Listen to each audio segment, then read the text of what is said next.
গত কয়েক সপ্তাহ ধরেই লাগামহীন চালের বাজার। বোরো মৌসুমে ধান সংগ্রহ শেষে নতুন চাল বাজারে আসলে সাধারণত দাম কমে, কিন্তু এবার উল্টো বেড়েছে দাম। মানভেদে সরু চাল কেজি প্রতি ৬ থেকে ৭ টাকা, মাঝারি ধরনের চাল ৩ থেকে ৪ টাকা এবং মোটা চাল ২ থেকে ৩ টাকা পর্যন্ত বেড়েছে। ১৫০ থেকে ২০০ টাকা বাইরে গেছে। বড় বড় মিল মালিকদের প্রতি নজরদারি মনিটরিং রাখে, দেখে মালটা কি রেটে ঢাকা আসতেছে, এরা কি রেটে বিক্রি করে খুচরা আড়তদারের কাছে, তাইলে বাজারটা নিয়ন্ত্রণ আসা সম্ভব। ১৫ দিনের ভিতরে অর্থাৎ ১ থেকে ১৫০-২০০ টাকা বাইরে গেছে।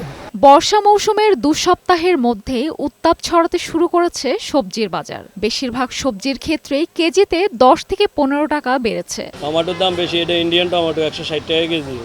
তারপরে কচুরমুখী ৬০ টাকা, পটল ৫০ টাকা, বটবটি ৮০ টাকা, আর বেগুন ৮০ টাকা, আবার আরেকটা আছে ৭০ টাকা।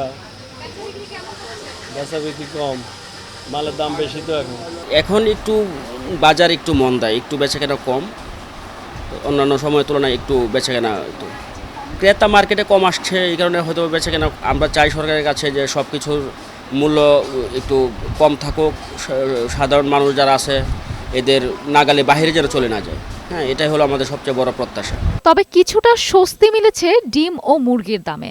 লাল ডিমের দাম ১২০ টাকা ও সাদা ডিম ১১০ টাকা ডজন, ব্রয়লার ১৭০ টাকা আর সোনালী মুরগির দাম ৩০০ টাকা। ঈদের আগে আমরা ১২০ টাকা নিয়েছিলাম, সম্ভবত আজকে ১২০ টাকা ডজনে বিক্রি করছে, ১০ টাকা পিস। গত বছর যে সময় আলু খেয়েছি আমরা ৮০ টাকা কেজি, পেঁয়াজ খেয়েছি আপনার ১০০ টাকার উপরে, সে অনুপাতে এখন আমি বলবো এটা হলো রিজনেবল, এটা হলো কৃষক বাচ্চা আমি মনে করি। হ্যাঁ, না চাউল স্যার, অ্যাকসেপ্ট চাউল, আমি বলবো চাউলের দামটা মেবি সিন্ডিকেট আর কি। অন্যদিকে তেলের দামও রয়েছে স্থিতিশীল।